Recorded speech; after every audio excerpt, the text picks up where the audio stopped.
এবং যারা যে এত ক্ষমতাশালী সেই ক্ষমতার অপব্যবহার করে সে মানুষের উপর জুলুম করছে। তোমাদের গোড়ায় হাত দিতে হবে।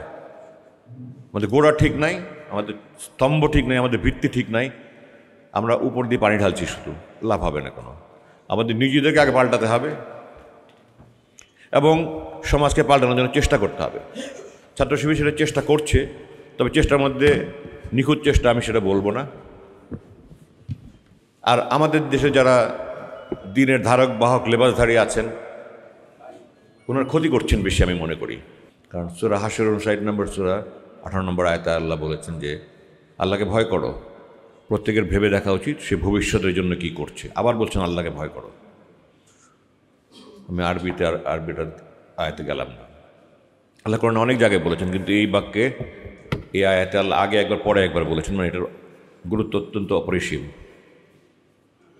আমরা আল্লাহকে ভয় করি না, আমরা মুখে বলি বিশ্বাস করি, এটা আসলে বিশ্বাস করি না। আমরা আল্লাহকে বিশ্বাস করলে আমরা কিভাবে মিথ্যা বলি, গীবত করি, চগলখড়ি করি, জুলুম করি, পরের হক মেরে খাই, এতিমের হক সম্পদ আত্মসাৎ করি, মাপে ওজনে কম দেই। বাংলাদেশে 1% লোক পাওয়া যাবে না একটা মিথ্যা কথা বলে না। বাংলাদেশে তো 1% সরকারি কর্মকর্তা কর্মচারী পাওয়া যাবে না যে সুদ ঘুষ খায় না। বাংলাদেশে তো 1% ব্যবসায়ী পাওয়া যাবে না যারা মাপে ওজনে কম দেয় না। তারা যদি সত্যিকার আখিরাতে বিশ্বাস করত, আল্লাহর এই আদেশ তারা অমান্য করত। তার মানে আমাদের অন্তরে বিশ্বাসটাই নাই। আমি বিশ্বের প্রেক্ষাপটে গেলাম, শুধু বাংলাদেশের প্রেক্ষাপটেই বলছি, কারণ আমি বেশি কথা বলতে চাই না। আখিরাতে বিশ্বাস নাই কেন আমাদের? কারণ আমাদের ঈমানই ঠিক নাই। আমরা জন্মগতভাবে মুসলমান হয়েছি, আল্লাহকে খুঁজে পাইনি। আল্লাহ কে, আল্লাহ কি, এগুলো আমরা জানি না, চিনি না। নামাজ ফরজ হয়েছে নবুয়তের 12তম বছরে, মদ হারাম হচ্ছে নবুয়তের 17তম বছরে, চুরি করলে হাত কাটা আদেশ হয়েছে নবুয়তের 20তম বছরে।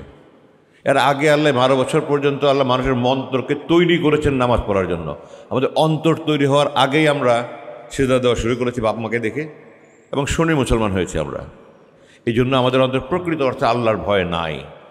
আমরা যদি প্রতিটা কথা, কাজ, প্রতিটা পদক্ষেপে যদি আমি চিন্তা করি আমি আখেরাতে থেকে এই কাজটা করার জন্য আল্লাহর কাছে জবাব দিতে পারবো, আমি যদি সত্যিকারভাবে বিশ্বাস করি আখেরাতে এবং জান্নাত পেতে চাই, এখানে একটা লোককেও বলতে পারবেন যে আমি জান্নাত পেতে চাই না, আমি বেহেশতে যেতে চাই না, আমি দোজখে যেতে চাই, হাত উঠাবেন কেউ? বাংলাদেশে একটা লোক হাত উঠাবে না। কিন্তু তারপরে লক্ষ লক্ষ লোক সমাবেশ হচ্ছে, ওয়াজ হচ্ছে, 5 লক্ষ মসজিদে বছরে 52টা খুতবা হচ্ছে, আমাদের কোনো পরিবর্তন হচ্ছে না। গত 30 বছর 40 বছরে আমাদের দিন দিন অবনতি হয়েছে। মূল কারণ হলো আমাদের বিশ্বাসটা নাই। এবং যারা যে এত ক্ষমতাশালী সেই ক্ষমতার অপব্যবহার করে সে মানুষের উপর জুলুম করছে। তোমাদের গোড়ায় হাত দিতে হবে। আমাদের গোড়া ঠিক নাই, আমাদের স্তম্ভ ঠিক নাই, আমাদের ভিত্তি ঠিক নাই। আমরা উপর দিয়ে পানি ঢালছি, শুধু লাভ হবে না কোনো। আমাদের নিজেদেরকে আগে পাল্টাতে হবে এবং সমাজকে পাল্টানোর জন্য চেষ্টা করতে হবে। ছাত্র শিবির সেটা চেষ্টা করছে, তবে চেষ্টার মধ্যে নিখুঁত চেষ্টা আমি সেটা বলবো না। আর আমাদের দেশে যারা দিনের ধারক বাহক লেবাসধারী আছেন, ওনার ক্ষতি করছেন বেশি আমি মনে করি। আমি খুব স্তম্ভিত হয়ে যাই যখন দেখি আমি যে ওয়াদের মধ্যে ওনারা, আল্লাহ কোরআনে বলছে তোমরা গর্ধের মতো চিৎকার করো না, তোমরা ভালো দিয়ে মন্দ মোকাবেলা করো। আর সেখানে আমি দেখতে পাই ওনারা চিৎকার চেঁচামেচি করছেন, সমস্ত শরীর ঝাঁকিয়ে কথা বলছেন এবং কাফের গালি দিচ্ছেন, অশ্লীল ভাষায় গালি দিচ্ছেন। তো কোরআনের পরিপন্থী কাজ ওনারা তো করছেনই, ওনাদের দোষ যেতে পার পেতে পারবো না। আমরা কি করছি? আমি কথায় কথায় শাহবাগ অবরোধ করছি। আমার অধিকার আছে আমার দাবি আদায়ের জন্য সোচ্চার হওয়ার। আমার অধিকার নাই অন্যের দাবি হরণ করার, অন্যের হক হরণ করার। ইংরেজিতে বলে যে you liberty to swing your arms ends where my nose begins. তুমি যত হাত ঘোরাও, আমার নাকে যেন না লাগে। আমরা এখন হাত ঘোরাচ্ছি, আরেকজনের নাকে ঘুষি মারছি। আমি শাহবাগ অবরোধ করছি, হাজার হাজার মানুষের ভোগান্তি হচ্ছে।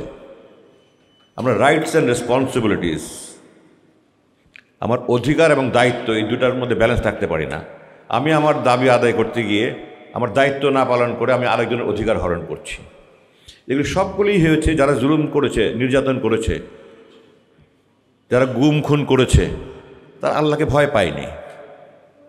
আল্লাহকে ভয় পেলে কোনোদিনই তারা এই কথা করতো না। আল্লাহ যেখানে বলেছেন আমি জুলুম হারাম করেছি। যারা অন্ধ আনুগত্য করেছে যে সমস্ত জেনারেলরা, তারা প্রধানমন্ত্রীকে প্রভু মেনেছে, আল্লাহর আদেশে পরিপন্থী কাজ করেছে। লা ইলাহা ইল্লাল্লাহ মানে হলো আমি আল্লাহর আদেশ মানবো, আল্লাহর পরিপন্থী কারো আদেশ মানবো না। আল্লাহ সূরা নিসা 4 নম্বর 59 নম্বর আয়াতে বলেছেন তোমরা উপরস্থদের আদেশ মানো, কিন্তু এটাও বলেছেন যে উপরস্থদের আদেশ যদি আল্লাহ এবং রসুলের পরিপন্থী হয় তাহলে মানবে না।